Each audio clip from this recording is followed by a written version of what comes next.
वृन्दावनेश्वरी तवैव पदारविन्दम्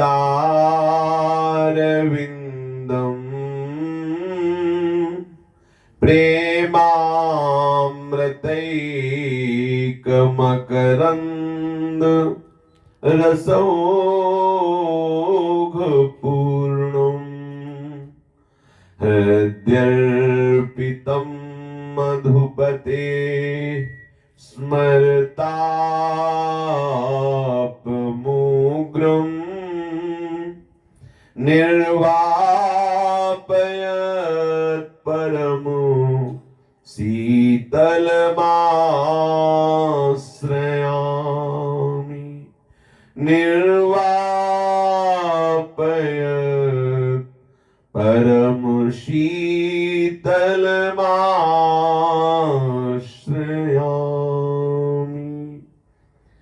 श्रीमद् श्री वृंदावन धाम की जय। श्री वृंदावन श्री वृंदावन श्री वृंदावन श्री वृंदावन प्राण वृंदावन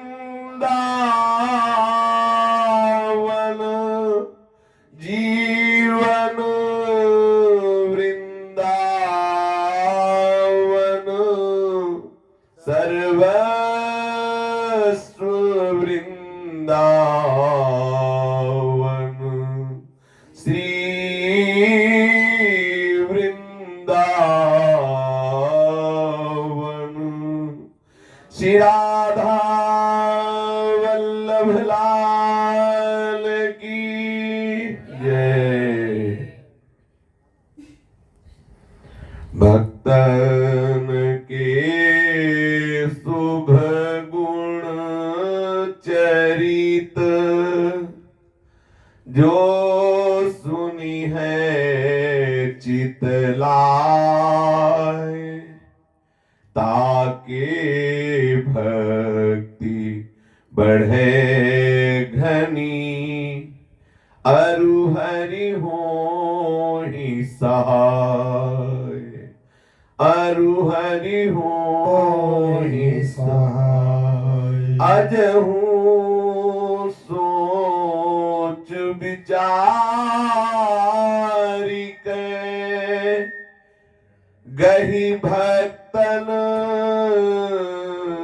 पद ओट हरि कृपालु सब पाछली क्षमी है तेरी खोट हरि कृपालु सब पाछली क्षमी है तेरी खोट। जिन भागवत महापुरुष भगवत प्रेमी रसिक संत जन जिन्होंने संपूर्ण अंतःकरण श्यामा श्याम के चरणों में अर्पित कर दिया है, जिनके शरीर की संपूर्ण चेष्टाएं शास्त्र विधान के अनुसार होती है, मनमानी नहीं। हमारे शास्त्र सिद्धांत में वर्णन किया गया है आप कैसे उठे, कैसे बैठे, कैसे चलना है, कैसे क्षौर कर्म करना है, कैसे शौच कृत्य करना है, कैसे आपको रहना है, उठना जागना सोना खाना पीना सब का सिद्धांत है। आप विरक्त हैं तो आपकी कैसी रहनी, आप गृहस्थ हैं तो कैसी रहनी। शास्त्र सिद्धांत का आज आदर नहीं किया जा रहा। हम मनमानी आचरणों में अपने को सिद्ध साबित करते हैं। मनमानी आचरण हमारे शास्त्र सिद्धांत स्थापित करते हैं कि यदि आप विरक्त हैं तो दो तरह की ही शैली है। या तो आप मुंडन करा लीजिए संपूर्णतया, या संपूर्ण बाल खड़े कर लीजिए। ना तो कैंची से काटने का कहीं विधान है, न दाढ़ी या बाल की सेटिंग करने का कोई विधान है। ये जितना भी है सब भ्रष्ट आचरण की तरफ हमारी मनोबुद्धि को ले जाता है। हमारा उद्देश्य है शरीर से राग मिटाना। समझिए, यहां मतलब ये नहीं कि तत्वता सब प्रभु ही है, पर व्यवहार काल की जब सिद्धांत की चर्चा होती है तो उस सिद्धांत में वर्णन होता है।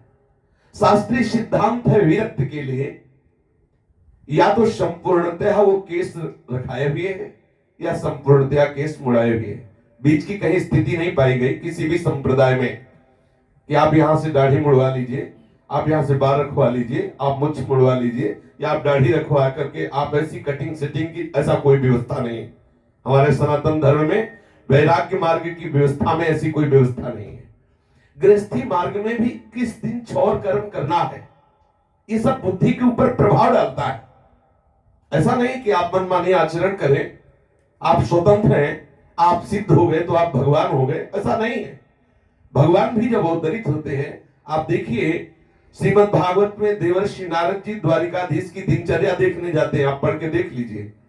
जिस समय जो शास्त्र सिद्धांत भगवान ने स्थापित किया है वही आचरण करते हुए पाए गए भगवान। कहीं संध्या कर रहे हैं, कहीं ऋषि पूजन कर रहे हैं, कहीं पितृ तर्पण कर रहे हैं। विविध प्रकार से जो वेद सिद्धांत भगवान ने स्थापित किए स्वयं प्रभु आचरण करके दिखा रहे हैं। तो जिनका आचरण, जिनकी कर्मेंद्रियां, जिनकी ज्ञानेंद्रियां शास्त्र सिद्धांत के अनुसार बर्ताव करती हैं, जिनका स्वभाव बन गया है प्रिया प्रीतम का चिंतन करना, प्रिया प्रीतम के चरणारविंद में सदैव अपने चित्त को लगाए हुए आह्लादित रहते हैं, किसी भी तरह के कोई उनके अंदर लोक परलोक की वासना अपना अधिकार, अपना प्रभाव नहीं डाल सकती। यदि ऐसे महापुरुषों का संग हो, ऐसे महापुरुषों की अनुभूत वाणियों पर हमारा चित्त आसक्त हो जाए तो बहुत शीघ्र जो उनके हृदय का विलास हो हमारे हृदय में आ जाए। नहीं, अहमता बड़ी सूक्ष्मता से जीव को बांधे रहती है। साधना शरीर भाव के मिटाने के लिए है। ऐसा देखा गया है कि जो सिद्ध कोटि के महापुरुष इस कोटि की दशा में पहुंच गए, जिनको शुद्ध नहीं है, तो यदि उनको यह भी देखा गया कि उनके निज जनों ने उनका भगवत श्रृंगार किया है, तो यह भी देखा गया कि सोच किए हुए पड़े हैं। अगर यह देखा गया कि वो सिंहासन में आरूढ़ छत्र चवर में बैठे, तो यह भी देखा गया कि फुटपाथ में वो धूल धूसरित बैठे हुए। दोनों दशाएं देखी गई। जो सिद्ध कोटि के महापुरुष हुए हैं तो उनको पाया गया, जैसे अवधूत दत्तात्रेय जी का वर्णन आता है। यदु महाराज से कहते, कभी कभी चक्रवर्ती सम्राटों के सिंहासनों पर बैठता हूं, कभी कभी सुंदर पलंगों पे जाके शयन करता हूं, तो कभी राख पर लौटता हूं, कभी धूल पर लौटता हूं। ऐसा भगवान दत्तात्रेय जी ने अवधूतों की महामहिमा का वर्णन किया है। कहीं हम अपनी मन की वासना का पोषण सिद्धावस्था के उस छत्र के नीचे तो नहीं कर रहे। यदि ऐसा कुछ है तो बड़ी विचित्र भगवान की बात है कि शास्त्रों का सब ज्ञान होने पर भी शास्त्र सिद्धांत हृदय में नहीं। जैसे हमारे पास विविध प्रकार के अस्त्र हो, एक साधारण आदमी आके हमें पीट के चला जाए और हम अस्त्र का प्रयोग न कर पाए तो अस्त्रधारी किस काम का योद्धा। ऐसे ही शास्त्र ज्ञान हमें शरीराभिमान से, शरीर विकारों से, नाना प्रकार की भोग वासनाओं से बचाने के लिए अस्त्र है। समस्त शास्त्र ज्ञान बुद्धि में है, और जब जहां जिस विकार ने चाहा वहां में पटक दिया तो हमारा शास्त्र ज्ञान किस काम का रहा। इसलिए जिनका संपूर्ण व्यवहार भगवत प्रसन्नता के लिए होता है, जिनकी संपूर्ण इंद्रियां शास्त्र सिद्धांत के अनुसार बर्ताव करती है, निश्चित वो भगवत आनंद में डूबे रहते हैं। किसी भी सिद्ध महापुरुष की दिनचर्या जब तक उसे बायस्तुति होगी तब तक वो शास्त्र विरुद्ध आचरण नहीं करेगा। उसकी दिनचर्या में आप देख लेना, कहीं ऐसा नहीं पाया जाएगा। यदि देह शुद्ध रहित है तो दोनों जगह पाया जाएगा। सिंहासनों पे उसे दूल्हा की तरह सजा के बैठा दे तो थोड़ी देर में देखा गया बच्चे की तरह मलमूत्र में खेल रहा है, थोड़ी देर देखा गया धूल में नालियों में से खेल रहा है। ये अवधूत स्थिति। उसे महलों में सजा के रखा गया तो उसका कोई सुख नहीं है। जैसे श्री जनक जी की स्थिति है, एक करकमल महारानी के वक्षा स्थल पर रखा हुआ है और एक चरण अंगीठी में जल रहा है। तो चरण अंगीठी में जल रहा है इसका उनको ताप नहीं, महारानी के वक्षा स्थल के कोमल स्पर्श का उनको कोई सुख नहीं।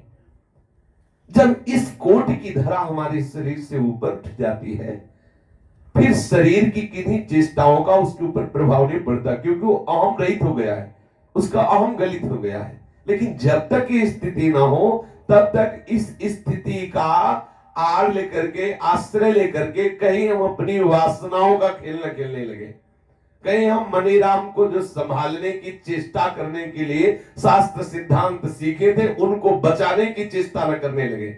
हम शास्त्र ज्ञान का प्रयोग करने लगते हैं अपने मन की बदमाशी को सच्चा साबित करने के लिए। मन अवगुणी है, उसको अवगुण रहित करने के लिए शास्त्र सिद्धांत है, और हम सारे सिद्धांत इस बात के लिए जोर देकर स्थापित करेंगे कि मन अवगुण नहीं कर रहा है, उसको छुपाना चाहिए। ये हम अपना अहित कर रहे हैं। ये बात हम तभी समझ सकते हैं जब भगवत प्रेमी महात्माओं का संग होगा।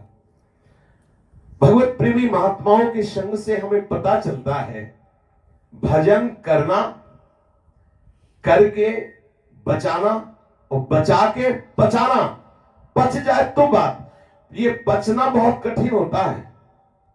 आज एक ऐसा प्रसंग है जिसमें हम कल से चिंतित है। प्रसंग है किसी कृष्णदास जी का चरित्र चल रहा है। अष्ट कवियों में इनको प्रेत योनि प्राप्त हुई। कल रात शाम से इस बात में चिंतित है कि सखा भाव का सिद्ध महापुरुष प्रेत कैसे बन सकता है। ये चिंतन है, बार बार चिंतन। फिर वैष्णव वार्ता, पुष्टि मार्गी संप्रदाय के ग्रंथ ढूंढे, मंगाए, उनमें पढ़ा, फिर प्रमाण मिला तो हृदय में शांति मिली। यदि कोई कितना भी बड़ा महापुरुष हो, यदि गुरु अपराध बन जाए, वैष्णव अपराध बन जाए, तो उसकी दुर्गति में संशय नहीं। ये प्रमाण मिला। आप देखिए ठाकुर जी कितना प्यार करते हैं कृष्णदास जी से कि वो एक वैश्या से रीझ रहे हैं तो वैश्या को आगरे से लाते हैं, गिरिराज जी में अपनी कुटिया के समीप कुटिया में वास देते हैं। समस्त गिरिराज जी के तीर्थों का अवगाहन कराकर ठाकुर जी से एक तरह से आदेश करते हैं कि इसको आप अपनी नित्य सेवा में ले लीजिए। आप उसे निवेदन कर दो या प्यार भाव का आदेश कर दो। ठाकुर जी ने कृष्णदास जी की बात रखी। साधनहीन वैश्या को तत्काल अपने सामने ही वो गति प्रदान की जो योगियों के लिए वांछनीय है, नित्य लीला में प्रवेश दे दिया। एक दिन आए सूर सागर सु कहीं बड़े नागर हो, को पद गाओ मेरी छाया ना मिलाइए। आए सुर सागर सो कहीं बड़ नागर हो, को पद गाओ मेरी छाया ना मिलाइए। गाए पांच सात सुनी जान मुस्कात कही, भले जो प्रभात आनी करी के सुनाइए। पांच सात सोने जाने मुस्कात करी, भले जो प्रभात आने करी के सुनाइए। पर सोच भारी गिरधारी उर्धारी बात, सुंदर बनाए सेज धर्यो लखाइए। पर सोच भारी गिरी धारी उर्धारी बात, सुंदर बनाए सेज धर्यो लखाइए। आए के सुनायो सुख पायो पक्षपात ले, बतायो ओ मनायो रंग छायो अभु गाइए। आए के सुनायो सुख पायो पक्षपात है, बतायो मनायो रंग छायो अभुगाई के। श्री कृष्णदास जी एक बार सूरदास जी से मिलने के लिए गए। सूरदास जी ने विनोद में कहा कि आप सुनते हैं बहुत सुंदर सुंदर पद रचना कर रहे हैं। कृष्णदास जी ने कहा जी। बोले ऐसा तो कोई पद है नहीं जिसमें हमारे पद की छाया ना हो। कल एक पद जिसे सुनाया था, प्रायः छाप बदल गई और दो चार शब्द बदल गए, नहीं जैसे सूरदास जी के पद वैसे उठा के मानो रख दिए गए हो, कृष्णदास जी की छाप लगा। ऐसे कितने पद हैं। सूरदास जी ने कहा एक भी पद ऐसा निकाल दो आप अपनी रचना में जिसमें हमारा प्रतिबिंब ना हो पद का। विनोद में कोई अभिमान थोड़ी सूरदास जी को, ये सब भागवतिक विनोद है। कोई एक पद सुनाइए जिसमें हमारा प्रतिबिंब ना हो हमारे पदों का। श्री कृष्णदास जी ने 5-7 पद सुनाए। सूरदास जी ने पदों को श्रवण करके तत्काल अपने पद सुनाए। बोले देखो यही है कि नहीं। अब सूरदास जी मुस्कुराने लगे, लेकिन कृष्णदास जी को बड़ा संकोच हुआ कि एक भी पद ऐसा नहीं है जो सूरदास जी के पदों से बिलग हो। श्री कृष्णदास जी बड़े संकुचित हुए। तब सूरदास जी ने कहा अच्छा अभी कोई बात नहीं, 2-4-10 दिन देख लो, 2-4 दिन में बना के सुना देना आके। श्री कृष्णदास जी नवीन पद की रचना करने का विचार करके आए। निज निवास स्थान में बहुत क्षुभित होकर बैठ गए, क्योंकि 1.25 लाख पद सूरदास जी के, 1.25 लाख पद, जिसमें 25,000 तो स्वयं लालजू ने ही रचे हैं। 1 लाख श्री सूरदास जी ने, श्री लालजू ने उनको कहा कि अब हमारी नित्य सेवा में तुम्हें पहुंचना है। तो उनका हमारा एक संकल्प रह गया, हमारे हृदय में था कि 1.25 लाख पद रचना करके आपको सुना। बोले 25,000 हमने पहले ही कर दिए हैं, आप देख लीजिए। तो जो ठाकुर जी ने रचा वो सूर श्याम छाप से थे। श्री कृष्णदास जी बहुत चिंता में बैठे कि ऐसे महाकवि का कोई लाइन, कोई पंक्ति, कोई लीला, कोई पद छुए ना हमारे पद में, हम रचना कर दें, असंभव है। और उनका 2-4 दिन में कोई रचना करके बताना हम आके, ऐसा तो हो ही नहीं सकता कि सूरदास से अछूता कोई पद रच दें हम। श्री कृष्णदास जी बहुत विचार में मगन थे। श्री गिरिराज धर्म श्री श्रीनाथ जी ने देखा कि कृष्णदास जी बहुत चिंतित हैं, तो स्वयं प्रभु ने बड़ा सुंदर पद रचा और रच करके श्री कृष्णदास जी सोए हुए थे, उनके सिरहाने रख दिया। स्वयं प्रभु, देखो कितना प्यार करते हैं प्रभु। पद था आवत बने कान्ह गोप बालकन संग, ने चुकी खुर रेणु छुरित अलकावली। आवत बने कान गोप बालकन संग, ने चुकी खुर रेणु क्षुरित अलकावली। भौह मन मथ चाप वक्र लोचन बान, शीस शोभित मत मोर चंद्रावली। भौह मन मथ चाप वक्र लोचन बान, शीश शोभित मत मोर चंद्रावली। उदित उडुराज सुंदर शिरोमणि बदन, निरखी फूली नवल युवती कुमुदावली।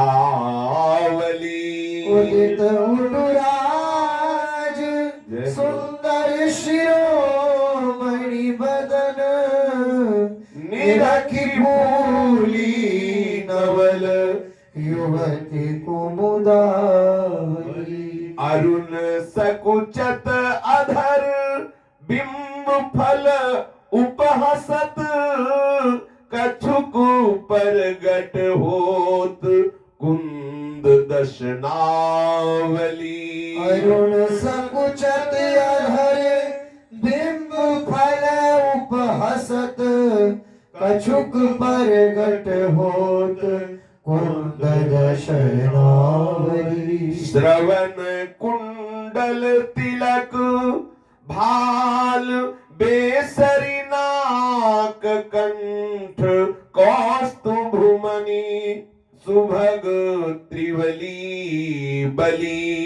श्रवण कुंडल तिलक भाल बेसरी नाक कंठ कौस्तुभमणि सुभग त्रिवली बली।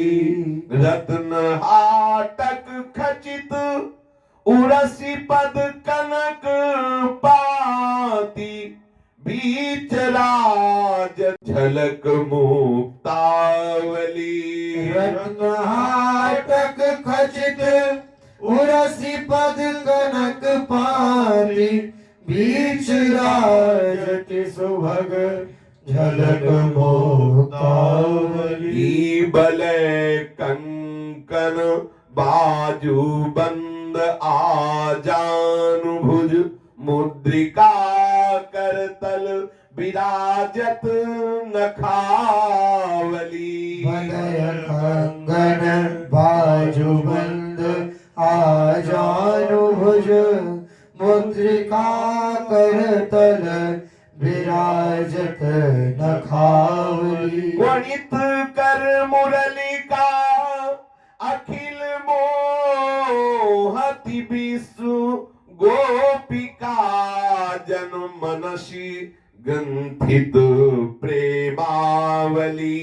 गणित कर मुरलिका अखिल मोहति विश्व गोपिका जन मनसी ग्रंथित प्रेमावली। कटि क्षुद्र घंटिका कनक हीरामयी नाभि अम्बुज बलित भृंगरो बावली। कटि क्षुद्र घंटिका कनक हीरामयी नाभि अम्बुज बलित भृंगरो मावली। धाय कबहुक चलत भक्त हित जानी प्रिय गंड मंडल रचित श्रम जल कनावली। आय कबहुक चलत भक्त हित जान प्रिय गंड मंडल रचित श्रम जल कनावली। पीत कौसे पटधारी सुंदर अंग बजत नूपुर गीत भरत शब्दावली। पीत कौशे पट धारी सुंदर अंग भजत नूपुर गीत भरत शब्दावली। हृदय कृष्ण दास बलि गिरिधरन लाल की चरण नख चंद्रिका हरति तिमरावली। हृदय कृष्ण दास बलि गिरधरन लाल की चरण नख चंद्रिका हरति तिमरावली। ये पद स्वयं श्री श्रीनाथ जी ने रच करके श्री कृष्णदास जी के सिरहाने रख दिया। जब श्री कृष्णदास जी उठे तो देखा सिरहाने एक पत्र लिखा है, उसमें देखा ये पद। आहा, बड़े आनंदित हुए कि साक्षात श्री श्रीनाथ जी ने हमारी सहायता कर दी, नहीं तो हम सूरदास जी को क्या पद सुनाते। अब बड़े आनंदित होकर गए और सूरदास जी से कहा, देखो हम आपको पद सुनाते हैं जिसमें आपकी बिल्कुल छाया नहीं। पूरा यही पद सुनाया जो अभी गान किया गया। सखा भाव के महापुरुष है ना, तो उन्होंने कहा हमें पता है ये तुम क्या, और बाप तो बना ही नहीं सकते थे, क्योंकि कृष्णदास जी के जो पिता थे पीछे परिचय हुआ कि वो बड़े अर्थ लोलुपवादी थे। तो सूरदास जी ने कहा तुम क्या तुम्हारे पिता भी नहीं बना सकते ऐसा पद? तो ये पद तो साक्षात श्री श्रीनाथ जी ने बनाया है। सूरदास जी ने कहा सत्य बताना, क्या मैं झूठ बोल रहा हूं? ये तुम्हारा रचा हुआ पद है, सत्य बताना। अब कृष्णदास जी चुप, क्योंकि सत्य यही है कि स्वयं श्रीनाथ जी ने रचना की। श्री कृष्णदास जी ने हिम्मत करके श्री सूरदास जी से कहा हम तो बहुत चिंतित थे कि हम ऐसा कोई पद रच ही नहीं सकते थे जिसमें आपकी छाप ना हो, इसलिए हमारी चिंता को देखकर हमारे प्राण प्यारे श्रीनाथ जी ने ही ये पद रचा है और वो मैं आपको सुनाया। सूरदास जी अप्रसन्न हो गए ठाकुर जी से। ऐसा पक्षपात क्यों? ठाकुर जी से अप्रसन्न हो गए, बोले हम दोनों आपस में गुरु भाई हैं, मित्र हैं, सखा हैं, लड़ रहे थे, तुम बीच में क्यों कूद पड़े? तुम्हें उन्हीं से इतना प्यार है, कृष्णदास जी से, आप बीच में क्यों आए? हमने तो बुलाया नहीं था, हम आपस में गुरु भाई हैं, दोनों मित्र हैं, आपस में विनोद कर रहे थे, विनोद का समाधान करना था। तो अब आते कि वो आके पद रचना करके सुनाते, फिर आप बताते कि नहीं सूरदास जी की छाया है या नहीं इस पद में, आपने रचना करके क्यों दिया? ठीक है, आज हमें पता चला कि आप कवि हैं, अब गा लिया करो आप, हम नहीं आएंगे आपके पास। सूरदास जी नित्य जाते थे और श्री श्रीनाथ जी का जो श्रृंगार होता था, बड़े सिद्ध महापुरुष थे, पीछे चर्चा में सुना है कि बाह्य दृष्टि ना होने पर भी एक एक छोटे से छोटे आभूषण का वर्णन करते थे कि आज श्री श्रीनाथ जी ने ऐसी रंग की पोशाक धारण की, आज ऐसी पत्रावली, आज ऐसे। एक दिन परीक्षा के लिए ठाकुर जी को कोई पोशाक नहीं धारण करवाए, केवल मोतियों की, ऐसे थोड़ी। तो ऐसे कहा, पद में गायन किया कि आज हमने देखा ठाकुर नंगम नंगा, आज नंगम नंगा है। ऐसी दिव्य दृष्टि संपन्न महापुरुष बोले आज हमें पता चला कि आप कवि हो, पद रचना कर सकते हो, तो अब आप पद बनाओ और पद गाओ, आज से हम तुम्हारे यहां आके गाएंगे नहीं। रूठ गए। अब हमारी आवश्यकता नहीं, क्योंकि मैं समझ गया कि आप बहुत बड़े पद गायन करने वाले भी और पद रचना भी कर लेते हो। सूरदास जी नाराज हो गए, अपनी कुटिया के अंदर चले गए। अब नित्य प्रति कीर्तन सेवा में थी श्रीनाथ जी की कि आपको आना है और श्रीनाथ जी को सुनाना है। कीर्तन समाज गायन आदि जिस समय श्री सूरदास, अलग अलग महापुरुषों की सेवा थी, उस समय कोई पद नहीं गाया जा रहा था। श्री ठाकुर जी स्वयं गए सूरदास जी के निकट कुटिया में और कान पकड़ा, का गलती हो गई, क्षमा कर दीजिए। ये देखो सखा है ना, ये जिस भाव से आप प्रभु का सेवन करेंगे ठीक वैसा ही ठाकुर जी दुलार करते हैं। प्रभु गए कुटिया में और सूरदास जी से कहा हम कान पकड़ते हैं, क्षमा करो, अब गलती नहीं होगी। गलती हो गई, जो कृष्णदास का पक्ष ले लिया और पद रचना की। आप मंदिर में चलो, चल के हमें पद सुनाओ, हमें अच्छा नहीं लगता। आप पद नहीं सुनाते तो हमें बहुत उदास उदास चित्त हमारा हो रहा है, बिना आपका पद श्रवण किए मेरा मन अप्रसन्न हो रहा है। जैसा आपके गाने से मुझे सुख मिलता है वैसा और किसी भोग राग सबसे वैसा सुख नहीं मिलता। आप चलो और गायन करो चल के। मुझे कुछ भी खाना पीना पहनना अच्छा नहीं लग रहा तुम्हारे सिवा। ठाकुर जी की बात सुन करके रो बड़े सूरदास जी, मेरे प्राण प्यारे मित्र, तुम इतना प्यार करते हो, यही देखने के लिए कभी कभी प्रेम में प्रणय हो जाता है, मान हो जाता है। श्री सूरदास जी मंदिर में आकर प्रथम की तरह गायन करने लगे।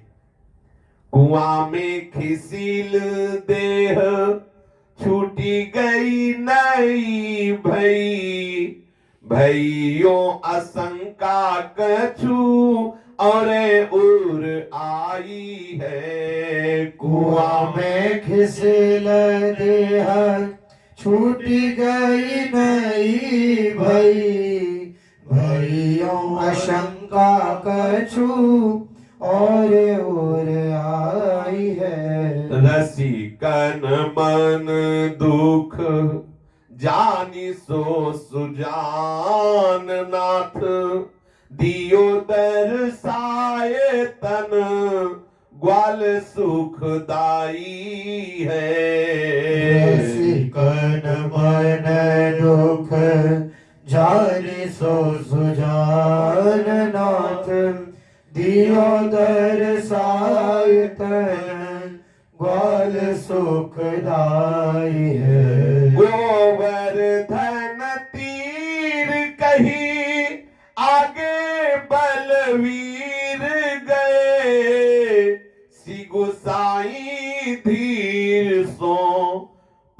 नाम यो जनाई है। गोवर्धन तीर कही आगे बलवीर गए, श्री गोसाई धीर सो प्रणाम यो जनाई है। धन हूँ बतायो खोदी पायो विश्वास आयो, ये सुख छायो संक पंक ले बहाई है। धनऊ बतायो खोदी पायो विश्वास आयो, ये सुख छायो संक पंक ले बहाई है। ऐसे महामहिमा में श्री कृष्णदास जी का अद्भुत चरित्र आप सुन रहे हैं, जिनका पक्ष स्वयं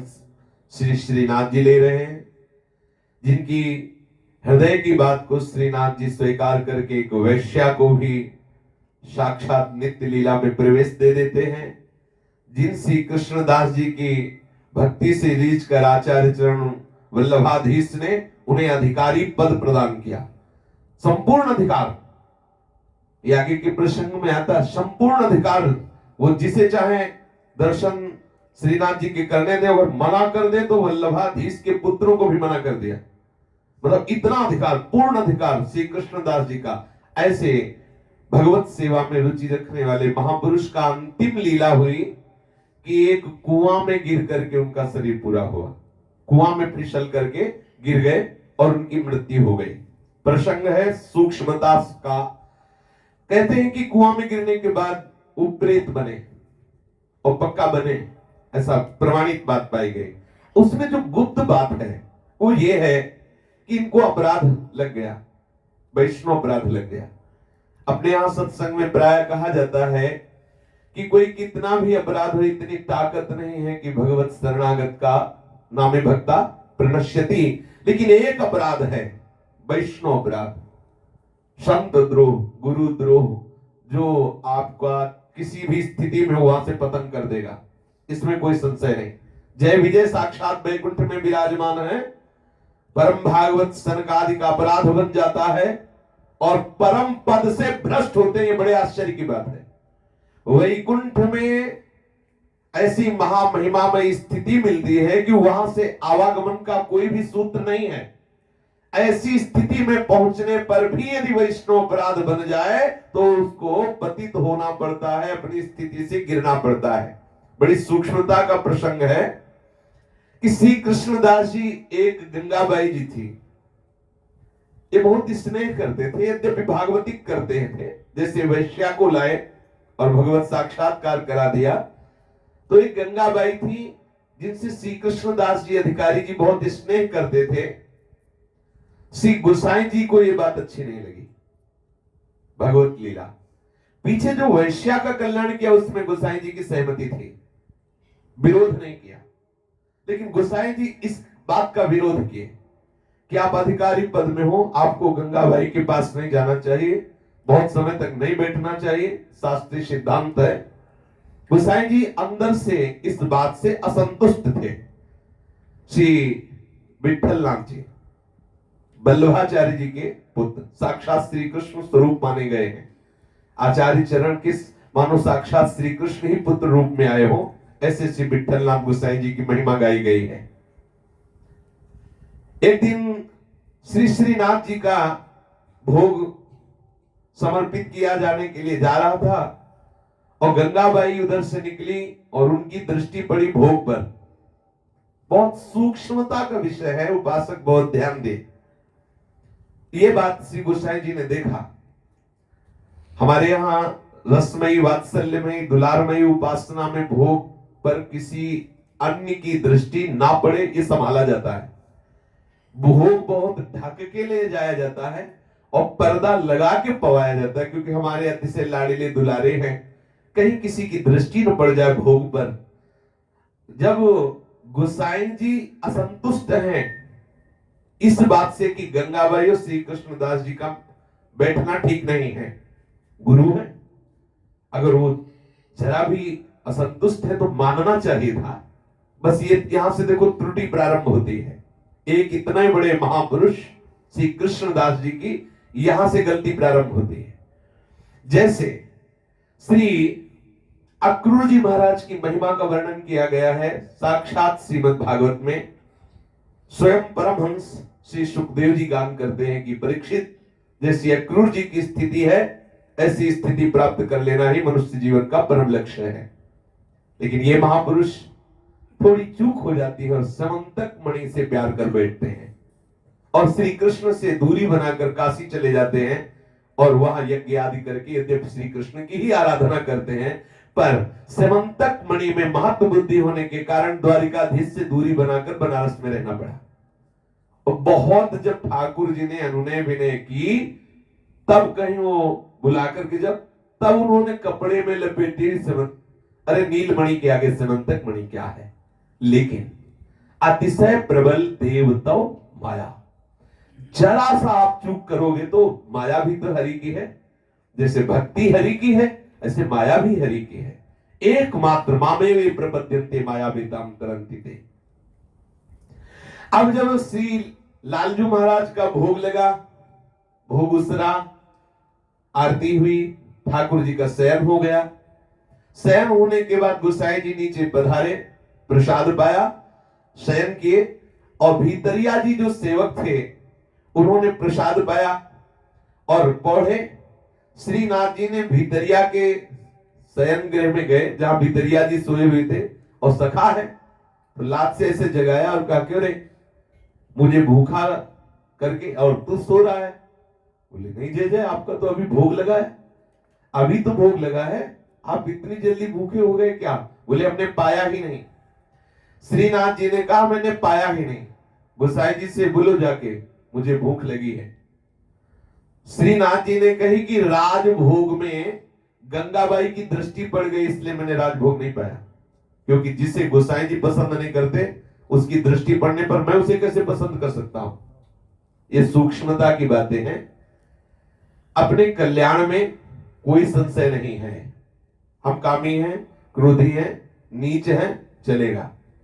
लेकिन यदि गुरुद्रोह प्रकट हो जाए, वैष्णव अपराध प्रकट हो जाए, संत द्रोह प्रकट हो जाए, फिर चाहे जितने भजनानंदी हो, चाहे जितने भाव देश में प्रवेश पाए हो, एक बार आपको मतलब गिरना पड़ेगा। ये वैष्णव अपराध बहुत ही अचम है। ध्रुवदास जी ने लिखा वैष्णव अपराध से बचते रहो। एक यही अपराध है जो तुम्हें परम पद से भी भ्रष्ट कर देगा। श्री सूरदास जी ने भी कहा कि यद्यपि प्रभु का ऐसा करुणामय स्वभाव है कि जिसने एक बार हृदय से कहा कि जो हम भले बुरे तो तेरे, जो हम भले बुरे तो तेरे। हे हरि, बहुत सूक्ष्मता की बात है। अगर सूक्ष्मता से नहीं समझोगे तो विपरीत भावना आ जाएगी, जो शरणागति में दोष है। हम जैसे हैं, भले हैं या बुरे, आपके हैं। यहां विषय अपना चल रहा है ना, यहां दूसरा नहीं है। अपराध बनता है दूसरे का निरीक्षण परीक्षण, दूसरे के विषय में चर्चा करना, दूसरे के गुणों में दोष देखना, दूसरे के छिद्र देखना, उनका वर्णन करना, ऐसा। या गुरुजनों की रुचि के विपरीत आचरण करके उनको असंतुष्ट कर देना, उनकी अवहेलना कर देना, उनका अनादर कर देना। हम जैसे भी नीच हैं, कामी हैं, क्रोधी हैं, आपके हैं। यदि ये सिद्धांत है तो तुम्हें हमारी लाज बड़ाई, बिनती सुनी प्रभु मेरे, जो हम भले बुरे प्रभु तेरे, जो हम भले बुरे प्रभु तेरे। सब तजी तुम शरणागत आयो, दृढ़ करी चरण गहरे। सब तज तुम शरणागत आयो, दृढ़ करी चरण गहरे। तुम प्रत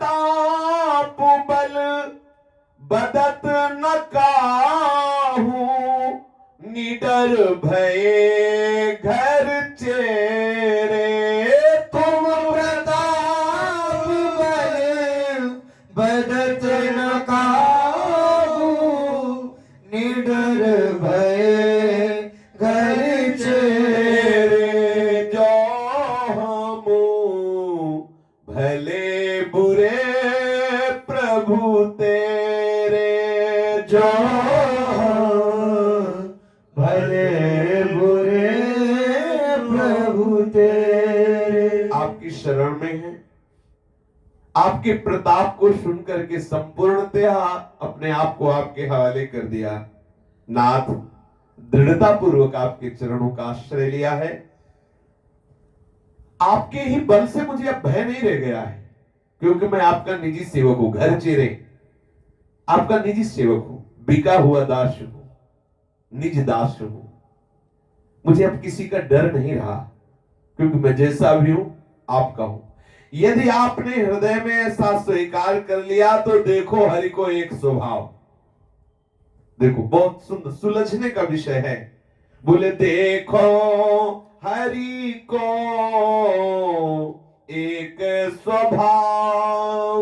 देखो हरि को एक स्वभाव। इते गंभीर उदार उदधि प्रभु जानि शिरोमणि राय। इति गंभीर उदार उदधि प्रभु जान शिरोमणि राय। देखो हरि को एक स्वभाव। देखो हरि को एक स्वभाव। बहुत ध्यान से सुनना। बोले राई जितनी सेवा को फल मानत मेरु समान। समुझि दास अपराध सिंधु समू बूंद नए को मान। राई जितनी सेवा को फल मानत मेरु समान। समुझि दास अपराध सिंधु सम बूंद नाए को। दृष्टि परस को होत चरण पर जानत हो जिए ऐसी। विमुख हूं भय कृपाया मुख की जब चितवो तब तैसी। दृष्टि परस को होत चरण पर जानत हो जियसी। विमुख भये कृपाया मुख की जब चित हो तब तैसी। भक्त विरह कातर करुणा में ये दौलत पाछे लागे। सूरदास ऐसे प्रभु को कत दीजत पीठ अभागे। भक्त विरह कातर करुणा में दौलत पाछ लागे।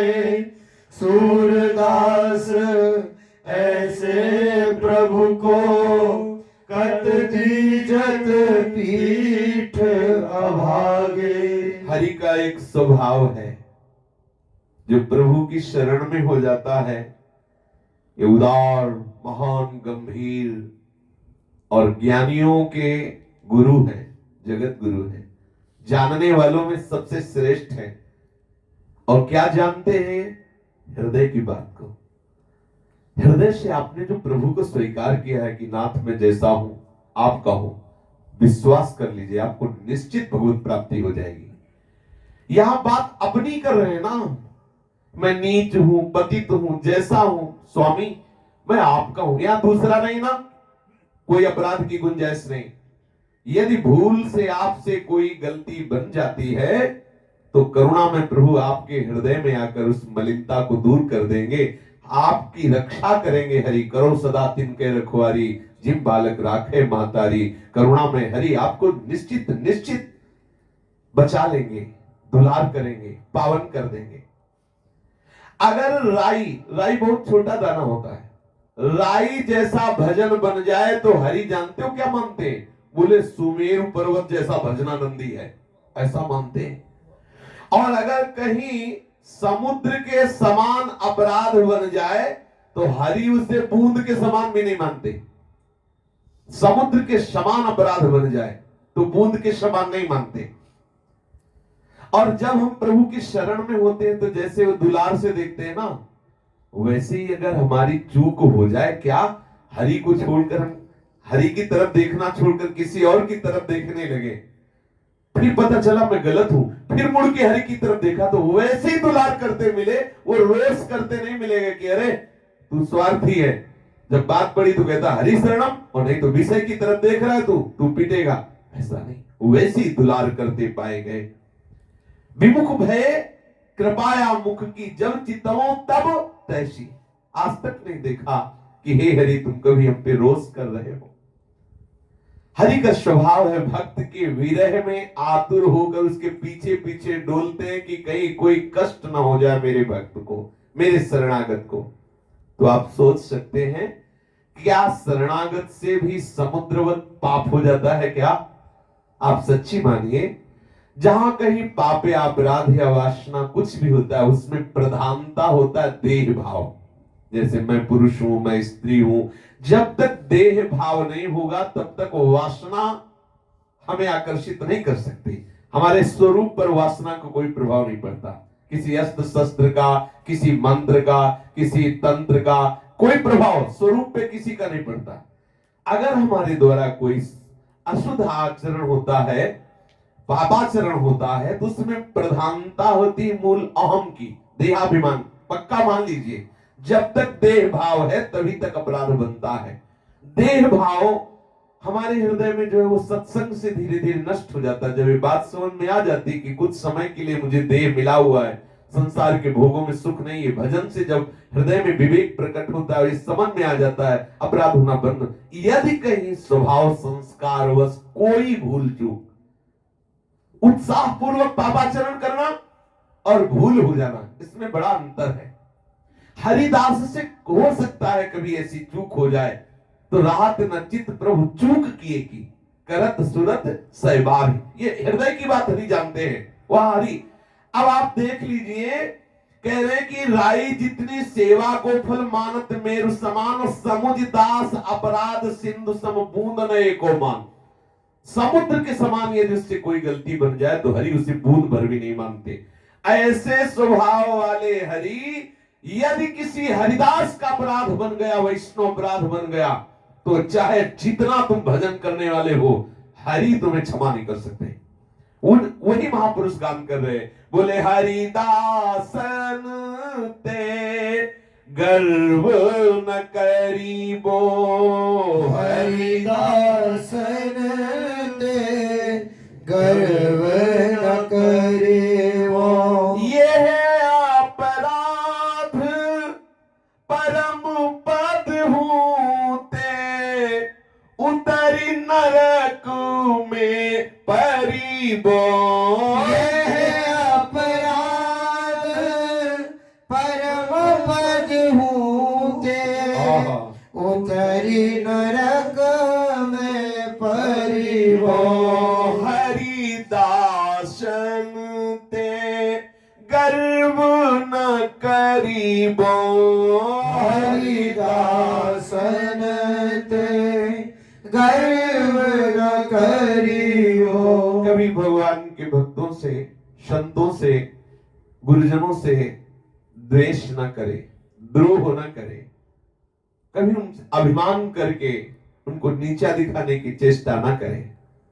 आप किसी विशाल पद में हैं, आप धनी मानी हैं, आपके कई तरह के बल हैं, आप किसी अकिंचन संत को ऐसा मान के कि भिखारी है और उसका अपमान कर दें, तो यदि आप परम पद में भी आरूढ़ होने जा रहे तो भी आपको नरक जाना पड़ेगा।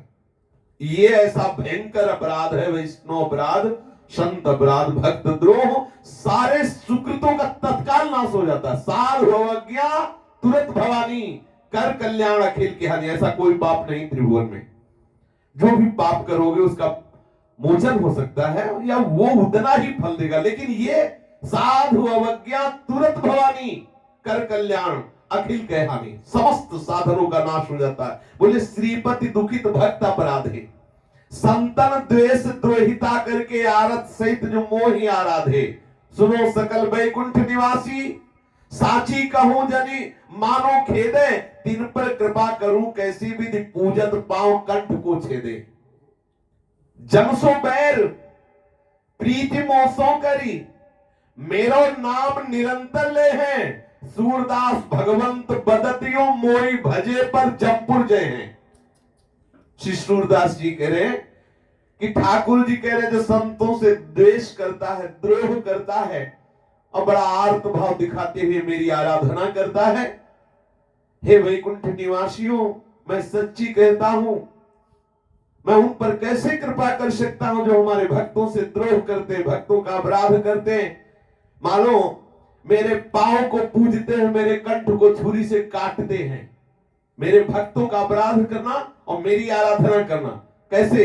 बोले मेरी आराधना करना मानो पैर पूजना है और भक्तों का अपराध करना मानो कंठ काटना है, गला काटना है। मेरे जन से वैर करे और मेरे से प्रीति करे, मेरा निरंतर नाम ले, तो भी मैं कहता हूं कि उसे यमराज के यहां जाना पड़ेगा, उसे नरक भोगना पड़ेगा। इसीलिए कह रहे कि हरिदासों से कभी गर्व मत करना, कहीं हरिदासों का अपराध न बन जाए, क्योंकि ये अपराध परम पद से भी उतर करके तुम्हें नरक में पटक देगा। हूं धनवंत कुलवंत ये भिक्षुक, ये कबहू मन में नहीं धरिबो। धनवंत कुलवंत ये भिक्षुक, यह कबहू मन में नहीं धरबो। गज सिंहासन अश्वपाल की, ताते भव सागर नहीं तरीबो। गज सिंहासन अश्वपाल की, ताते भव सागर नहीं तरबो। जिन हरि भगति हृदय नहीं आनी, जीवित सब समान ते प्राणी। अहोवत सुपचितो गरियान यज्जिभ्याग्गे वर्तते नाम तुभ्यम। जिसकी जिह्वा पे हरि नाम है, जिसके हृदय में हरि चरणारविंद है, वो चांडाल भी हो तो ब्राह्मण से भी श्रेष्ठ है। जिस ब्राह्मण के हृदय में हरि की भक्ति नहीं है, वो ब्राह्मण क्या कोई भी शरीरधारी हो, जीते जी मुर्दा है। वो अछूत सच्चा अछूत वही है जिसके मुख में हरि नाम नहीं, जिसके हृदय में हरि चरणों से प्रीति नहीं।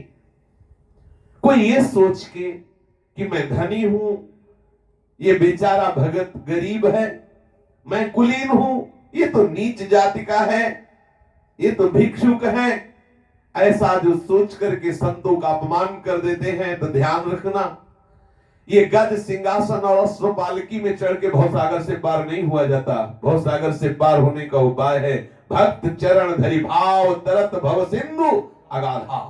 भक्त चरणों का आश्रय ले लेने से हरि के श्री चरण रूपी जहाज पर बैठने का अवसर मिल जाता है और सहज में भवसागर से पार हुआ जा सकता है। खान पान ऐड़ाए चलत हैं, ऐसे कारज बहु न अनुसरिबो। खान पान ऐड़ाए चलत हैं, ऐसे कारज बहु अनुसरिबो। सूरदास ये है सत्य कहत हूँ, भक्तन संग उबरिबो।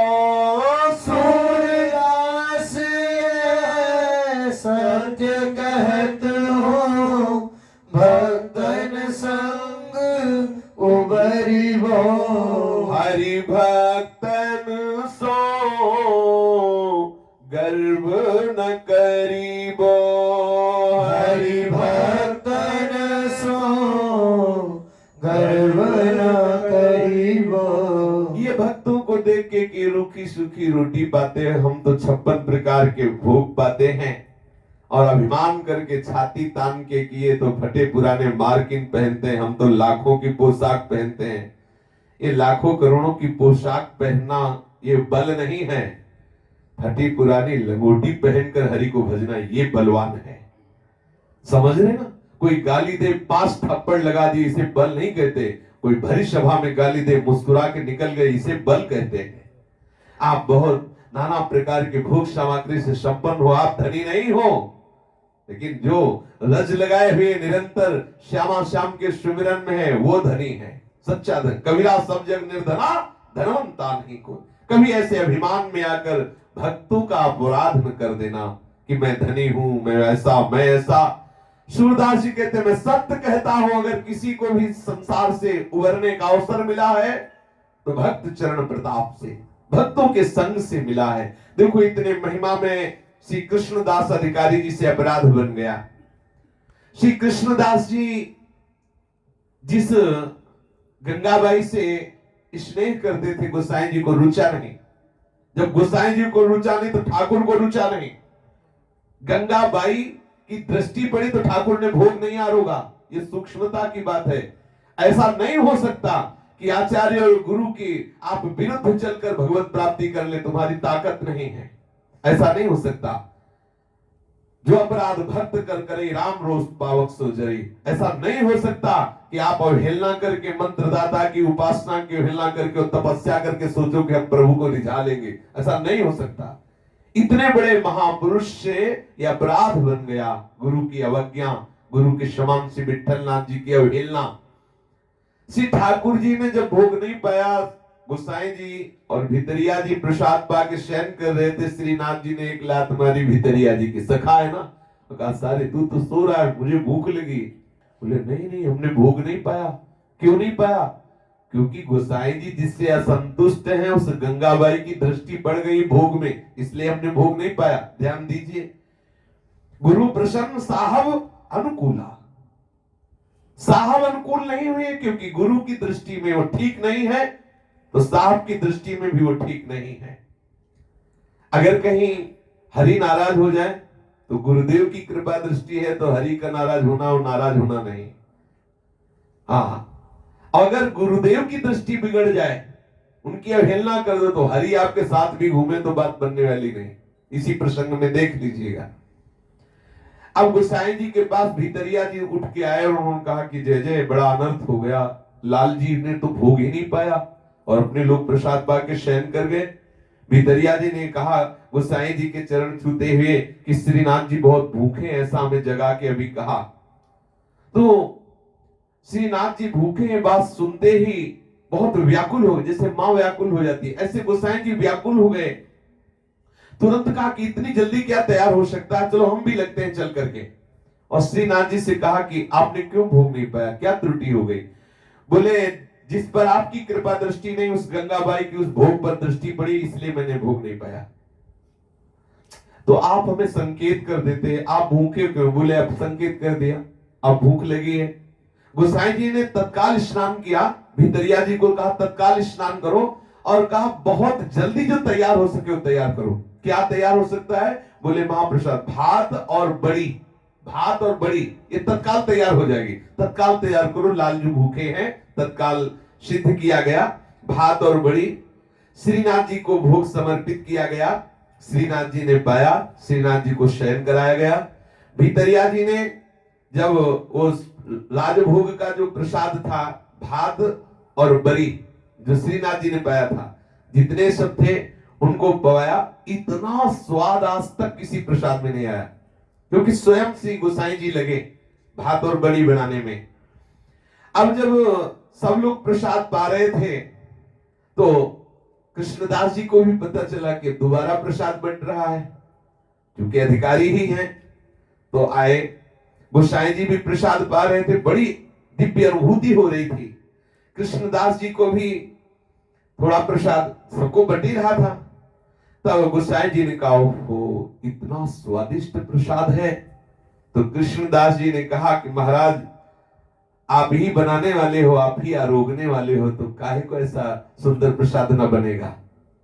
देखो दृष्टि में अंतर नहीं कि आप ही श्रीनाथ जी के रूप से आरोग रहे हो, तो आप ही आचार्य रूप से बना रहे हो, तो ऐसा स्वाद काहे नहीं आएगा, क्योंकि आप ही बनाने वाले हो और आप ही पाने वाले हो।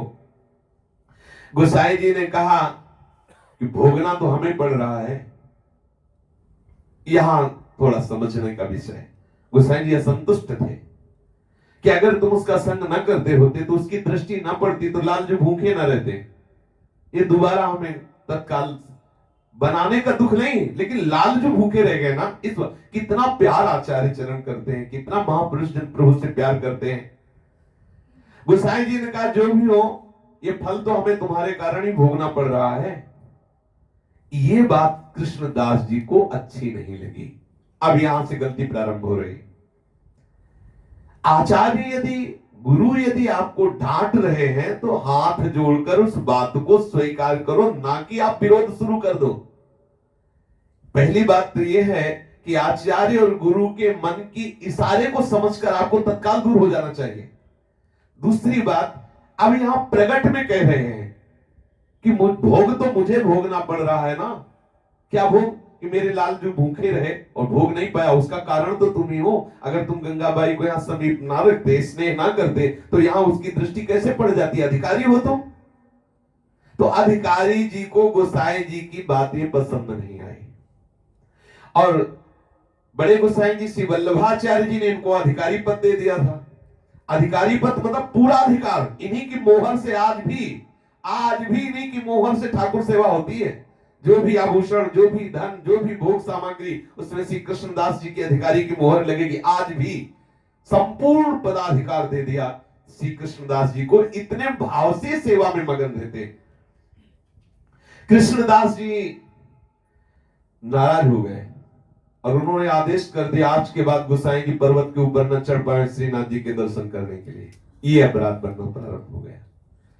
ये भयंकर अपराध। इसीलिए बहुत विचित्र बात है, यहां सावधानी रखनी चाहिए, कहीं ऐसा कभी कोई गुरुजनों से अपराध न बन जाए, गुरुजनों के प्रति। गोसाई जी सो कृष्णदास ने उन्हीं के सामने अपने जो निजी सेवक जन कृष्णदास जी के अधिकार के अनुसार थे कि आप ऐसा करो, आप उनको कहा कि गोसाई जी आज के बाद पर्वत के ऊपर न चढ़ पाए और इनको दर्शन से रोक लगा दी जाए।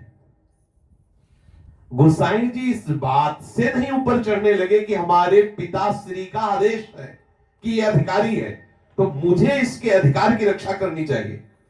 नहीं तो वो कह सकते थे कि श्री विठलनाथ गोसाई जी ने इस बात का आदर किया कि हमारे आचार्य हमारे पिता के द्वारा ये अधिकार पद पर दिए गए हैं, तो इनकी आज्ञा का उल्लंघन हमें नहीं करना। श्री कृष्णदास श्रीनाथ जी की इच्छा का ही तो अनुमोदन कर रहा है, ऐसा गोसाई जी ने माना कि श्रीनाथ जी की इच्छा है कि मैं उनके दर्शन करने ना जाऊं। तभी तो कृष्णदास ऐसा बोला कि आज से गोसाई जी ऊपर न चढ़ पाए। ये बहुत बड़े अपराध की बात। आखिरकार आचार्य हैं, गुरुदेव हैं, श्री वल्लभाचार्य जी से शिष्यता स्वीकार किए हुए कृष्णदास जी, लेकिन साक्षात श्री कृष्ण बपू श्री गोसाई जी के प्रति इतना अधिकार थोड़ी कि मना कर दे। बड़े श्रेष्ठ पुत्र हैं और स्वयं अधिकारी को इतना ज्ञान भी तो होना चाहिए ना कि आचार्य पुत्र आचार्य के समान है, और आचार्य की संपूर्ण उपासना पद्धति का निर्वाह भी यही कर रहे हैं श्री गोसाई जी महाराज। और ऐसा नहीं कि कृष्णदास जी श्रद्धा नहीं रखते, लेकिन भगवान की बड़ी विचित्र लीला। ये सोचो, जिनके ठाकुर उनको मना कर दिया कि आप दर्शन करने नहीं जा सकते, ऊपर नहीं जा सकते, अपने अधिकारी पद की रौब दिखा दी। ये ऐसा भाव है, इसी का दंड भोगना पड़ा इनको। श्रीनाथ जी की इच्छा मान ली श्री गोसाई जी ने, और बोले जो और भी गोसाई जी के भाव में मगन रहने वाले सेवक थे उनको बुरा लगा, तो इशारा किया कि नहीं नहीं, श्रीनाथ जी की ऐसी इच्छा है, और पाराशौली चले गए। पाराशौली में ध्वजा के सामने बैठ जाते और आंसू बहाते हुए साष्टांग प्रणाम करते और ध्वजा का दर्शन करते रोते गोसाई जी। 3 दिन तक कुछ न खाया न पिया, गोसाई जी थे कि आपकी ही इच्छा है ना कि मैं आपके पास ना हूं, नहीं तो कृष्णदास जी कैसे बोल देते, मतलब आपकी ही इच्छा है ना, तो दूर से ध्वजा को देख करके रोते रहते। तब श्री गोकुलनाथ जी वो आए और कहा कि एक खिड़की है पाराशौली की तरफ से, आप उधर से झांकिएगा, श्रीनाथ जी आपको दर्शन देंगे, आप प्रसाद पाइए। आप जो भोजन जल छोड़ दिए, ठीक सोचो कितने बड़े महापुरुष कितने दुख में है, न प्रसाद पाए न जल पाए और रो रहे हैं, प्रभु ये अपराध नहीं बन रहा, कितना भयंकर अपराध बन रहा है। श्रीनाथ जी की मंदिर की खिड़की जो पराशौली की ओर पड़ती, ताकि सामने बैठ करके आप देखिए श्रीनाथ जी आपको दर्शन देंगे। तो श्रीनाथ जी खिड़की से आके, ये भी बड़े लीला बिहारी है, खिड़की से आके झांक लेते हो, आचार्य चरण वहां से देख लेते। कृष्णदास जी ने जो जिस खिड़की से झांकते थे, श्री कृष्णदास जी ने उसको बंद नहीं करवाया कि ठीक है उधर से दर्शन कर ले, लेकिन पर्वत पर गिरिराज जी पर नहीं चढ़ेंगे, मंदिर में नहीं आएंगे। श्री साईं जी गोकुल थे, पाराशौली आते और रामदास जी सेवक आदि जो श्रीनाथ जी के राजभोग आरती करके उसारते, गोसाई जी के दर्शन को पाराशौली ये सब लोग जाते। गोसाई जी तो खिड़की से एक झलक करके वापस हो जाते, लेकिन जितने निजी सेवक गोसाई जी के थे, श्रीनाथ जी के थे, ये तब तक श्रीनाथ जी का प्रसाद अपनी जिह्वा पे नहीं रखते जब तक जाकर गोसाई जी को दंडोत प्रणाम न करते, गोसाई जी के दर्शन न कर लेते, तब तक नहीं। श्रीनाथ जी का भी प्रसाद जिह्वा पे नहीं रखते। ये बात अधिकारी जी को पसंद नहीं है, क्योंकि विरोध जागृत हो गया हृदय में। ये तो बहुत कपा देने वाली बातें हैं। श्री कृष्णदास जी को ये नहीं सुहाया कि श्रीनाथ जी का प्रसाद छोड़ करके ये देखो, गुरु प्रेम ये होता है, आचार्य प्रेम ये होता है। हम ठाकुर का भी प्रसाद तब तक जिह्वा पे नहीं रखेंगे, ऐसा श्री विठल दास जी करते थे। हरिवंश महाप्रभु का जब तक जूठन नहीं मिलेगा तब तक हम जल भी नहीं पिएंगे, तो ऐसी व्यवस्था रोज उनके जूठन की रखी जाती थी कि उनको दिया जाए, नहीं तो प्रसाद अन्य पाएंगे ही नहीं। कृष्णदास जी ये कहते कि ये क्या कि गोसाई जी के दर्शन के बिना हम चरणामृत भी नहीं लेंगे, प्रसाद भी नहीं लेंगे, ये मुझे अच्छा नहीं लगता। कृष्णदास जी ऐसा वो जो भितरिया जी और जो गोसाई जी के सेवक जन थे उनसे कहा।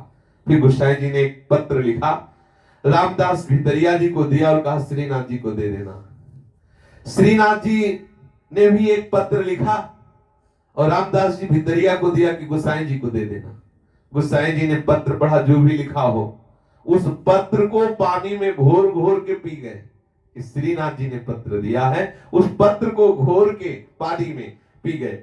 ऐसे पत्र उत्तर चलते रहे, इधर से गोसाई जी पत्र देते, उधर से श्रीनाथ जी पत्र देते। इनके लिए कुछ दुर्लभ है क्या? अरे आ जाओ, लेकिन ये भी लीला बिहारी है, पत्र उत्तर चल रहा है।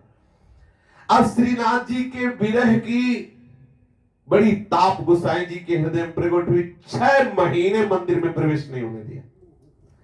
कृष्णदास अधिकारी जी का एक भयंकर अपराध बन गया कि 6 महीने श्री गोसाई जी को अंदर प्रवेश नहीं होने दिया।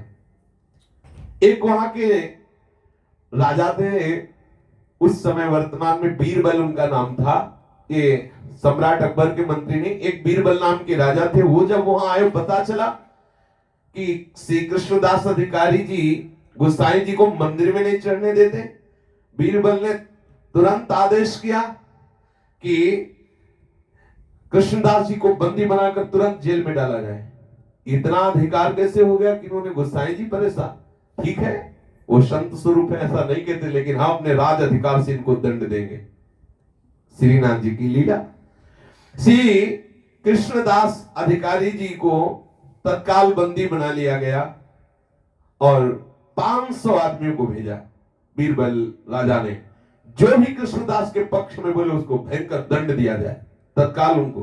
अब सब पूरा परिकर, जितना श्रीनाथ जी की सेवा में अधिकारी जी के पक्ष का परिकर था, सबको बहिष्कार किया गया। सबको पकड़ करके राजा के सामने पेश किया गया। कृष्णदास जी को बंदी खाने में डाला गया। और जो गिरधर जी श्री श्रीनाथ जी के सेवा में थे, उन्होंने ये सूचना पहुंचाई कि कृष्णदास जी को बंदी खाने में डाल दिया गया। जो कृष्णदास का पक्ष लेने वाले अनुचर हैं, उनको भी दंड दिया गया है। अब आप दर्शन करने पधारे। श्री विठलनाथ गोसाई जी से। गोसाई जी ने कहा ऐसा कैसे हो गया, किसकी ताकत है कि आचार्य द्वारा स्थापित अधिकार पद में कृष्णदास को दंड दे दे। ये देखो 6 महीने से श्रीनाथ जी के दर्शन नहीं किए, विकल हैं, इतना कष्ट है, लेकिन पक्ष ले रहे हैं कृष्णदास जी का। ये मां महिमा में है, स्वरूप है। कौन ऐसा शासन करता आ गया जो हमारे पिता के द्वारा स्थापित अधिकारी पद में अधिकारी कृष्णदास जी को दंड दे रहा है? ये उसको कैसे अधिकार प्राप्त हो गया? तत्काल गोसाई जी का सेवक राजा के पास पहुंचा और कहा ससम्मान कृष्णदास जी को सामने उपस्थित किया जाए। श्री गोसाई जी ने कहा ससम्मान, उनको बंदी खाने में, हमारे श्रीनाथ जी के अधिकारी हैं वो, तुम्हारा शासन इतना कैसे बढ़ गया कि तुम श्रीनाथ जी के अधिकारी को जेल में बंदी कर दो? जब ये बात कृष्णदास को पता चली कि गोसाई जी मेरे लिए ऐसा बोले और ऐसा आदेश, बंदी खाने में जहां उनको हथकड़ी बेड़ियों से जकड़ा गया, वहां उनको फूल माला से श्रृंगारित करके घोड़े पे विराजमान करके श्री विठलनाथ जी के सामने ले जाया गया। विठलनाथ जी को देखते ही चरणों में कूद पड़े कृष्णदास जी और कहा श्री विठल जू के चरण की बलि, श्री विठल के चरण के बलि, हमसे पतित उदाहरण कारण परम कृपाल आए आपन चली। हमसे पतित उदाहरण कारण परम कृपाल आए आपन चली। श्री विठल जू के चरणन की बलि, श्री विठल जू के चरणन की बलि।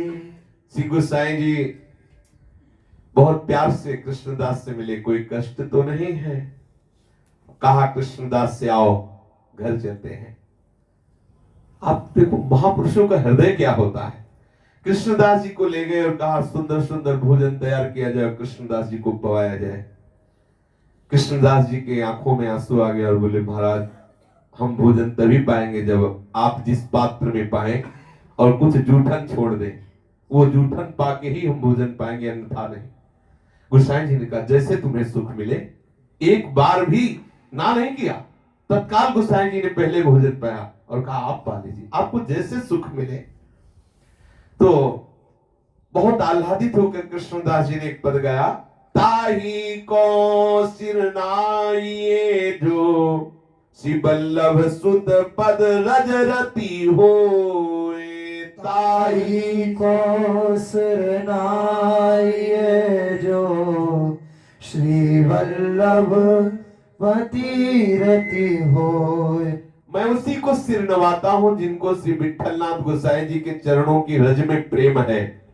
नहीं कीजे कहा आन ऊंचे पद 300 कहा सगाई मोल। कीजे कहा नहु ते पद 300 कहा सगाई मोल। इसमें स्तवन किया गया है श्री विठलनाथ गोसाई जी का। गोसाई जी ने कहा इसकी आवश्यकता नहीं है, स्तवन की आवश्यकता नहीं है। गोसाई जी का जूठन पाया श्री कृष्णदास जी ने। अब आप बहुत सूक्ष्मता की बात देखिए, कहीं भी गोसाई जी नाराज नहीं दिखाई दे रहे, लेकिन जो अंदर में दुख हुआ, उमा क्षमा श्रापोते भारी अपने कर्म जाय अपकारी, जो आंतरिक दुख हुआ, जो आंतरिक इष्ट से बिछोड़ने के कारण हुआ, उसको वो अपराध तो मानते ही नहीं है, लेकिन उसको कैसे बचाया जा सकता है वो तो भोगना ही पड़ेगा। महापुरुषों के हृदय में जो पीड़ा पहुंची, जो इष्ट बिछोह पहुंचा, उसको कैसे, वही उनको भोगना पड़ा। अब श्री गोसाई जी ने जब देखा कृष्णदास जी महाप्रसाद पा लिए, तब सुंदर पान का बीड़ा ठाकुर जी का प्रसादी करके दिया और कहा पा लीजिए। बहुत दुलार किया कृष्णदास जी का। श्री गोसाई जी जब अपने नित्य स्नान आदि करके नवनीत प्रिया जी के मंगला के दर्शन करके बाहर पधारे, तो श्रीनाथ जी द्वार पधारवे की तैयारी कर घोड़ा मंगाया गया। गोसाई जी घोड़े से वहां आते थे श्रीनाथ जी के चरणों की सेवा में। और एक घोड़ा और मंगाया कि कृष्णदास जी हमारे समान ही है, क्यों मेरे पिता के शिष्य हैं और पिता ने अधिकार पद दिया है, तो ये पैदल नहीं घोड़े पर चलेंगे। श्रृंगारित करके एक घोड़ा और मंगाया, कृष्णदास अधिकारी जी को सवार किया, साथ ही गोकुल से श्रीनाथ जी के समीप आए। यहां श्रीनाथ जी को राजभोग आया हुआ था। श्री गोसाई जी तत्काल स्नान करके ऊपर पधारे और श्री गोसाई जी पारासोली से लिखते, रामदास भितरिया के हाथ जो पत्र भेजते थे और ठाकुर जी पढ़ते थे, ठाकुर जी लिखते थे, रामदास भितरिया जी इनको पत्र, तो एक पत्र भी पास में ही था। श्री विठलनाथ गोसाई कहा कि इसको जरूर श्रीनाथ जी के चरणों में अर्पित कर दे। श्रीनाथ जी के हस्ताक्षर से युक्त गोसाई जी के पास वापस पत्र आ गया। अब जो भी पत्र में लिखा हो, लेकिन श्रीनाथ जी ने प्रकट में हस्ताक्षर किए।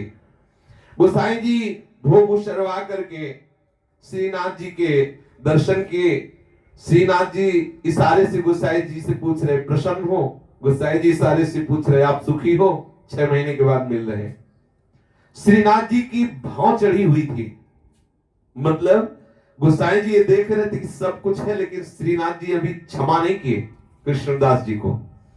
तो श्री कृष्णदास जी पीछे गोसाई जी के चरणों में आके प्रणाम किया और कहा, महाराज प्रार्थना करता हूं कि आपको इतने दिन दर्शन में बाधा पहुंचाई, हमसे गलती हो गई, हमें क्षमा करो। क्योंकि आचार्य चरण देख रहे थे कि भौं चढ़ी हुई है श्रीनाथ जी की, तो उनका हमने तो कोई अपराधी नहीं माना, अगर अपराध क्षमा करने की बात है तो श्रीनाथ जी महाराज क्षमा करेंगे, क्योंकि वही हमारे जीवन आधार है।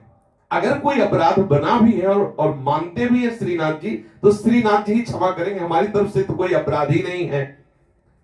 श्रीनाथ जी क्षमा करेंगे, बात सुन करके कृष्णदास जी का हृदय शीतल हुआ, क्योंकि जानते थे कि श्रीनाथ जी उनके पक्ष में है। श्रीनाथ जी बहुत दुलार करते हैं कृष्णदास जी को, पीछे लीला में भी देखा गया। महाराज सच्ची मानो, हमसे जो अपराध हुआ वो आप कभी उस पर क्षोभ न करना। श्री गोसाई जी से कृष्णदास जी ने कहा। कृष्णदास जी ने जब प्रार्थना की तो फिर कहा कि अपराध क्षमा करना मेरा विषय नहीं, श्रीनाथ जी का है। और सच्ची पूछे, ये टाल रहे हैं गोसाई जी। गोसाई जी ये टाल रहे हैं, क्योंकि वास्तविक अपराध अभी क्षमा नहीं हुआ। अगर अपराध क्षमा हो जाए तो आचार्य को बोलना चाहिए था कि मैंने क्षमा किया, जाओ हृदय से क्षमा किया, लेकिन ये टाल दिया ऊपर श्रीनाथ जी के ऊपर कि वो क्षमा करेंगे। अब गोसाई जी के इस वचन से श्री कृष्णदास जी के हृदय में शीतलता हुई। गोसाई जी ने आदेश किया, श्री कृष्ण अधिकारी का जो अधिकार राजा ने छीन लिया था, पूरा अधिकार दिया जाए, अर्थात मंदिर की पूरी सेवकाई, पूरा अधिकार दिया जाए। बहुत भात से श्री कृष्णदास जी का दुलार किया गोसाई जी ने, अधिकार पद उनको दिया।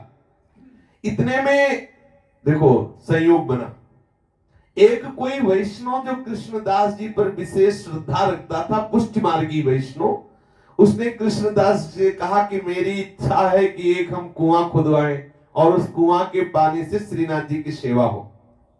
तो 300 स्वर्ण मुद्राएं उसने दी श्री कृष्णदास जी को। अब कृष्णदास जी से कहा कि हमारे पास तो समय है नहीं कि मैं यहां रुक पाऊं, आप ही खुदवा दीजिए। 300 रुपया स्वर्ण मुद्राएं लेकर के वो तो अपने देश को चला गया वैष्णव दे करके। और कृष्णदास जी ने सोचा कि 300 तो लगेंगे नहीं स्वर्ण मुद्राएं, तो 100 स्वर्ण मुद्राएं एक कुल्हड़ में रख करके एक आम के वृक्ष के नीचे गाड़ दिया और 200 मुद्राओं से कुआं खोदवाना प्रारंभ किया। रुद्रकुंड के ऊपर कुआं खुदाया। कितने दिनों तक खुदाई हुई, और जो कुआं ऊपर से बांधा जाता है उस स्थिति तक से लेके नीचे जल आने तक कुआं जब खुद गया, तब कृष्णदास जी को खोदने वालों ने प्रार्थना की कि कुआं खुद गया है, आप देखने चलिए। तो अवस्था थी इसलिए छड़ी लेके चलते थे। जब कुआं देखने गए तो ऐसे छड़ी लगा ली और ऐसे दाढ़ी के ऊपर छड़ी रख के ऐसे देख रहे थे कितना गहरा है, इतने में छड़ी फिसली और कृष्णदास जी कुएं में चले गए। अपराध ही ऐसी परिस्थितियां पैदा करता है।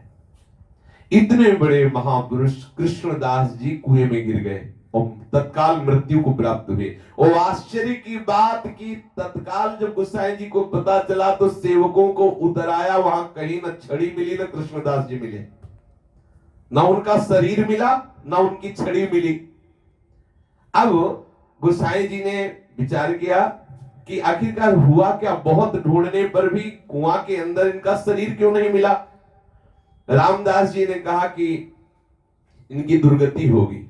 रामदास भितरिया जी, मुझे पता है इनकी दुर्गति होगी, गोसाई जी के आंसुओं का हिसाब इनको देना होगा, क्योंकि श्रीनाथ जी के लिए जो तड़पे रोए। गोसाई जी ने कहा ऐसा नहीं, ऐसा नहीं रामदास जी, ऐसा नहीं, ऐसा नहीं कहना चाहिए। जो श्री कृष्ण चरणारविंद का आसक्त चित्त भक्त, उसकी दुर्गति कैसे हो सकती है। कृष्णदास संयोग वशात कुएं में गिर गए हैं, शरीर नहीं मिला तो क्या हुआ। कृष्णदास कोई लौकिक जीव थोड़ी है, श्रीनाथ जी के सेवक हैं, उनकी दुर्गति कैसे हो सकती है।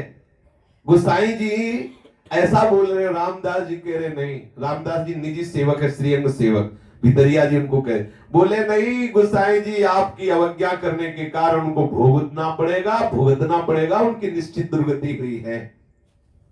कृष्णदास जी का शरीर जब पूरा हुआ तो पूछरी के लोठा के पास एक बड़ा पीपर था, उसमें प्रेत होकर कृष्णदास जी विराजमान थे, प्रेत बन के। ये बड़ी, यही हम बहुत अंदर से हिल गए थे कल कि इतना बड़ा महापुरुष प्रेत कैसे बन। ये है वैष्णव अपराध। जय और विजय आसुरी भाव को प्राप्त होते हैं जब शनकादि का अपराध बन जाता है। कितना भी कोई, श्री हरिराम व्यास जी केवल इतना सोच लिए कि कबीरदास जी तो निर्गुणिया भक्त हैं, वो क्या निकुंज की बातें जाने, बस इतने से ही लीला रुक गई। भक्त के प्रति किसी भी तरह की टीका टिप्पणी करने का अधिकार नहीं। कोई कितना भी सिद्ध हो, किसी भी संत की अवहेलना, भक्त की अवहेलना कर दे, ये उचित नहीं है। कृष्णदास जी प्रेत बन के पीपर के वृक्ष के ऊपर बैठे रहते और श्रीनाथ जी नीचे खेलते रहते। दोनों बातें, श्रीनाथ जी नीचे खेल रहे, डार में प्रेत बने वो बैठे देख रहे। 4-5 ग्वाल पूछरी की ओर एक भैंस खो गई थी तो ढूंढने के लिए गए तो देखा कि श्रीनाथ जी खेल रहे और ऊपर प्रेत बने हुए कृष्णदास जी बैठे हैं। कृष्णदास जी ने उन सखाओं में से गोपीनाथ ग्वाल थे, उनसे कहा भैया मेरी विनती कर देना गोसाई जी से कि मैं बहुत दुखी हूं, आपका अपराध बन गया, उस अपराध के कारण मैं प्रेत बना हूं, लेकिन श्रीनाथ जी का सेवक रहा, इसलिए श्रीनाथ जी खेल तो रहे हमारे सामने पर हमसे बोल नहीं रहे, हमें गले नहीं लगा रहे, हम प्रेत बने। समझ रहे हो ना, इष्ट सानिध्य नहीं छोड़ रहा, लेकिन प्रेत बने हुए पीपर की डाल में बैठे हुए हैं। उसे ज्यादा दुखद नहीं है ज्यादा दुखद नहीं, पर दिखाया महिमा कि वैष्णव अपराध, संत अपराध, गुरु अपराध इतने बड़े महापुरुष को भी ऐसी गति प्रदान करता है।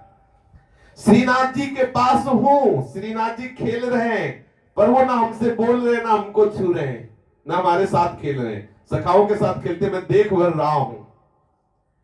गोसाई जी से कहना कि मेरी दुर्गति हो रही है और 100 स्वर्ण मुद्राएं एक आम के वृक्ष के नीचे कुल्हड़ में हैं, उनको निकलवा करके संत सेवा करवा दें गोसाई जी, और कृपा करके मेरा उद्धार करवा दें क्योंकि मैं प्रेत बना हूं।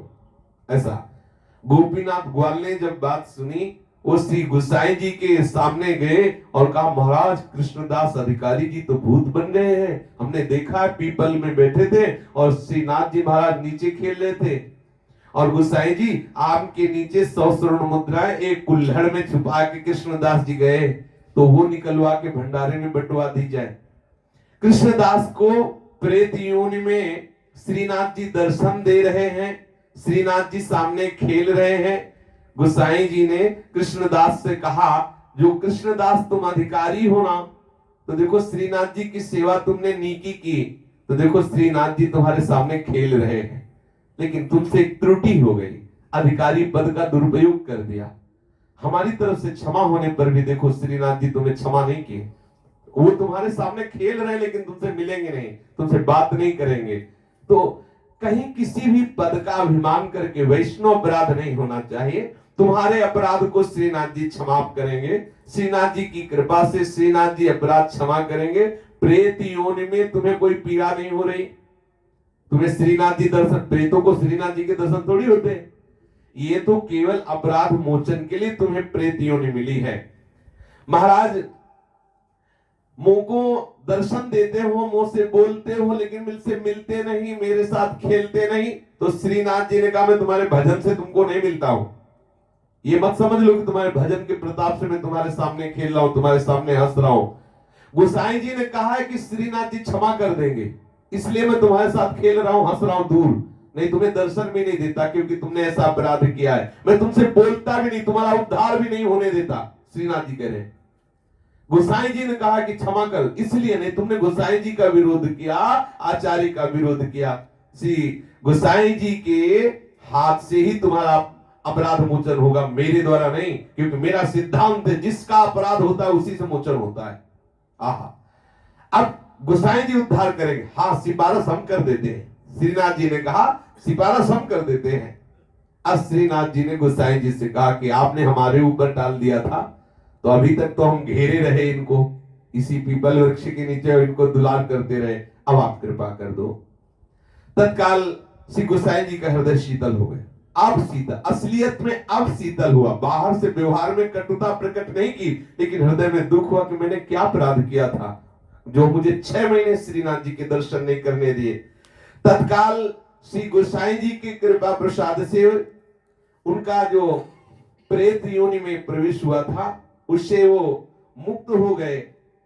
और एक वैष्णव ने देखा, लीला देखी कि एक सखा स्वरूप से श्री कृष्णदास जी ठाकुर जी की गौनी घेर रहे हैं और आगे कहा कि कृष्ण बलराम आगे जा रहे हैं, मैं उनके समीप जा रहा हूं। अर्थात श्री कृष्णदास जी का जो हृदय सखा भाव में निमग्न था, वो अपने सखा स्वरूप की प्राप्ति की और नित्य श्रीनाथ जी की सेवा में सम्मिलित हो गए। श्री कृष्णदास जी के चरित्र से आज के सत्संग में शिक्षा लेनी है। जो प्रभु के शरणागत जन हैं, जो प्रभु के संत जन हैं, उनके द्वारा यदि हमें कहीं ऐसा लग रहा है कि शास्त्र विरुद्ध या कोई भी ऐसी त्रुटि लग रही है, तो हमें चाहिए, हमारी सोच समझ से परे की बात हो सकती है।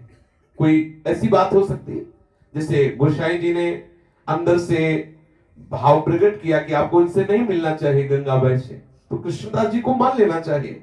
उसमें ये नहीं सोचना चाहिए कि गोसाई जी ऐसा द्वेष क्यों करते हैं। वहां द्वेष नहीं है, वहां दुलार है, तुम्हारी रक्षा है, तुम्हारे परम कल्याण के लिए ऐसा कह रहे हैं। लेकिन वो गोसाई जी से ही द्रोह कर बैठे तो हानि हो गई। किसी भी आचार्य गुरु महापुरुष के प्रति ऐसा दोष दर्शन करके उनकी निंदा आदि करना, उनकी अवज्ञा करना हमारे परमार्थ से नीचे उतरने का पक्का पक्का विधान है। वो कहने कि हमने क्षमा किया तो भी उमा क्षमा श्रापो दे भारी। इसलिए श्री ध्रुवदास जी और बड़े बड़े महापुरुषों ने कहा भक्तन के अपराध सो डरबत रहे। हम नीच हैं, पापी हैं, कामी हैं, क्रोधी हैं, प्रपंची हैं, निश्चित उद्धार हो जाएगा। लेकिन किसी संत वैष्णव आचार्य गुरुजनों की अवज्ञा न करें, अपराध से बचते रहें। भगवत कृपा प्रसाद से हमारी बुद्धि शुद्ध होकर प्रियालाल के चरणारविंद में युक्त हो जाएगी। बस अपराध से बचे। कोई वैष्णव अपराध, प्राय सत्संग में वृंदावन महिमामृत में ये बार बार चर्चा हुई, आप कैसे हो वृंदावन वास करो आपको भगवत प्राप्ति हो जाएगी। बस वैष्णव अपराध न बने। तो हमें लगता है और कोई अपराध हो जाए ना हो, वैष्णव अपराध जरूर बन जाता है, और कोई बात हो ना वैष्णव निंदा जरूर हो जाती है। इसलिए सावधान रहा जाए, कोई वैष्णव निंदा ना हो। अच्छा, इसका आश्रय लेकर के पाखंड भी अपनी प्रबलता दिखाता है उस बात के लिए कि इस बात का प्रयोग कहां होना है। अगर इस बात की आड़ में ऐसा किया जाए तो वो बिल्कुल अधर्म है। उस अधर्म के लिए झुकने की बात नहीं कहेंगे कि आप जो चाहो अधर्म करो, जय राधे, भाई हमें कोई अपराध न लग जाए, ऐसा नहीं। अधर्म को सहना भी अपराध है।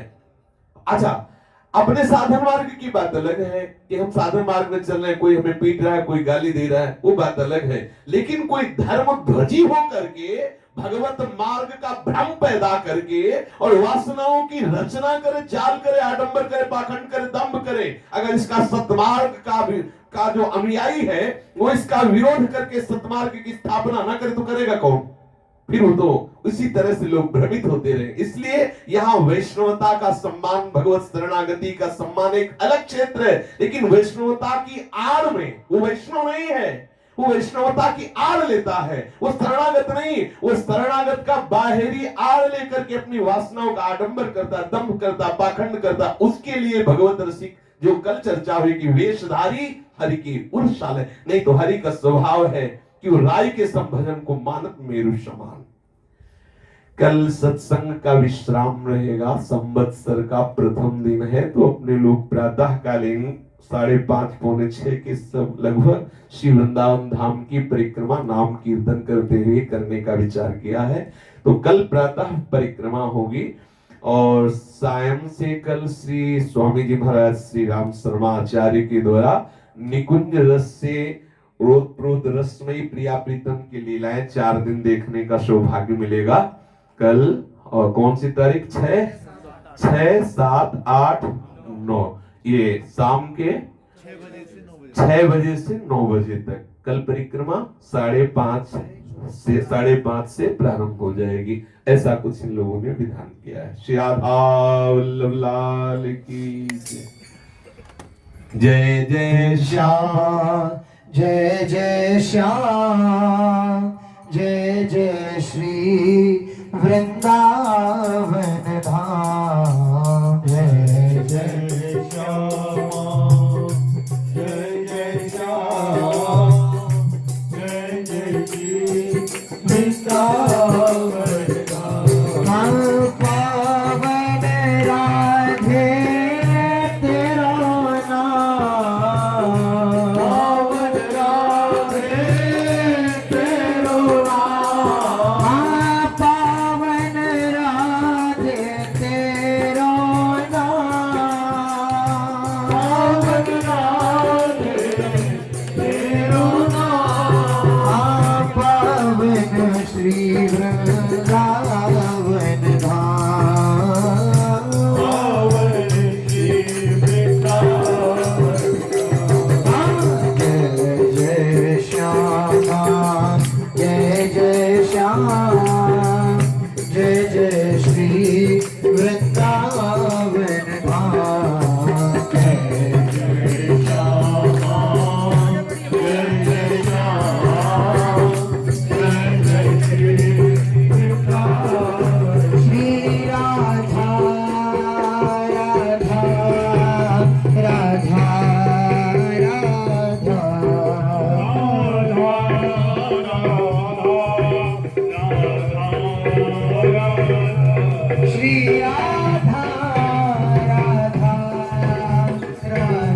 वल्लभ लाल की, महाप्रभु श्री हरिवंश चंद्र जी महाराज की, श्री सेवक जी महाराज की, समस्त सहचरी वृंद की, श्री वृंदावन धाम की, श्री यमुना रस रानी की, समस्त संत हरि भक्तन की, श्री सद्गुरुदेव भगवान की जय।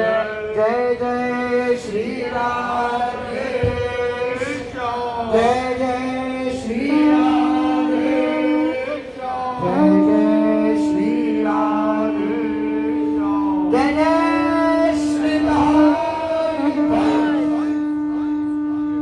संत भगवान की संत भगवान की संत भगवान की संत भगवान की सतगुरुदेव भगवान की ऊंची आवाज में बोला करो महाराज। सतगुरुदेव भगवान की, गुरु भगवान के करुणा की, गुरु भगवान के करुणा की, हरि के स्वभाव की, हरि के स्वभाव की, रसिक संतों की, रसिक संतों की, रज रानी की, रज रानी की, वृंदावन धाम की, गुरु भगवान के करुणा की जय। जय जय श्री राधे श्याम।